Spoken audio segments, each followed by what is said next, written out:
L'Exode, chapitre 22.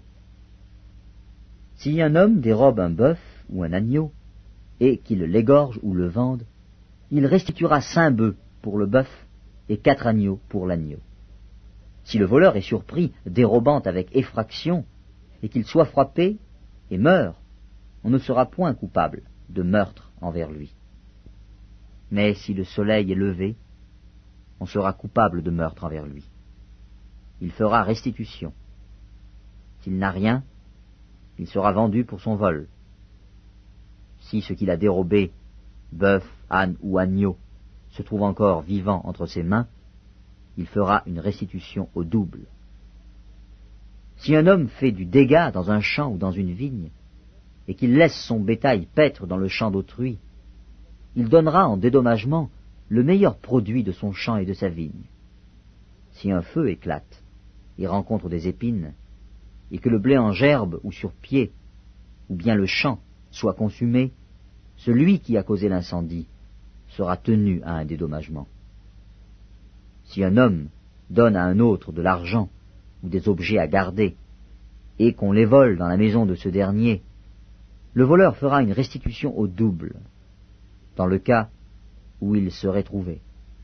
Si le voleur ne se trouve pas, le maître de la maison se présentera devant Dieu pour déclarer qu'il n'a pas mis la main sur le bien de son prochain. Dans toute affaire frauduleuse concernant un bœuf, un âne, un agneau, un vêtement ou un objet perdu, au sujet duquel on dira « c'est cela », la cause des 2 parties ira jusqu'à Dieu. Celui que Dieu condamnera fera à son prochain une restitution au double. Si un homme donne à un autre un âne, un bœuf, un agneau ou un animal quelconque à garder, et que l'animal meure, se casse un membre ou soit enlevé sans que personne l'ait vu, le serment au nom de l'Éternel interviendra entre les 2 parties, et celui qui a gardé l'animal déclarera qu'il n'a pas mis la main sur le bien de son prochain.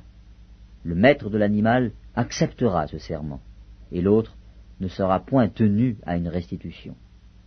Mais si l'animal a été dérobé chez lui, il sera tenu vis-à-vis de son maître à une restitution. Si l'animal a été déchiré, il le produira en témoignage, et il ne sera point tenu à une restitution pour ce qui a été déchiré. Si un homme emprunte à un autre un animal, et que l'animal se casse un membre ou qu'il meurt en l'absence de son maître, il y aura lieu à restitution. Si le maître est présent, il n'y aura pas lieu à restitution. Si l'animal a été loué, le prix du louage suffira. Si un homme séduit une vierge, qui n'est point fiancée, et qu'il couche avec elle, il paiera sa dot et la prendra pour femme. Si le père refuse de la lui accorder, il paiera en argent la valeur de la dot des vierges. Tu ne laisseras point vivre la magicienne. Quiconque couche avec une bête sera puni de mort. Celui qui offre des sacrifices à d'autres dieux qu'à l'Éternel seul sera voué à l'extermination. Tu ne maltraiteras point l'étranger, et tu ne l'opprimeras point, car vous avez été étrangers dans le pays d'Égypte. Tu n'affligeras point la veuve, ni l'orphelin. Si tu les affliges et qu'ils viennent à moi, j'entendrai leurs cris. Ma colère s'enflammera, et je vous détruirai par l'épée. Vos femmes deviendront veuves, et vos enfants orphelins. Si tu prêtes de l'argent à mon peuple, au pauvre qui est avec toi, tu ne seras point à son égard comme un créancier. Tu n'exigeras point de lui d'intérêt. Si tu prends en gage le vêtement de ton prochain, tu le lui rendras avant le coucher du soleil, car c'est sa seule couverture, c'est le vêtement dont il s'enveloppe le corps. Dans quoi coucherait-il? S'il crie à moi, je l'entendrai, car je suis miséricordieux. Tu ne maudiras point Dieu, et tu ne maudiras point le prince de ton peuple. Tu ne différeras point de m'offrir les prémices de ta moisson et de ta vendange. Tu me donneras le premier-né de tes fils.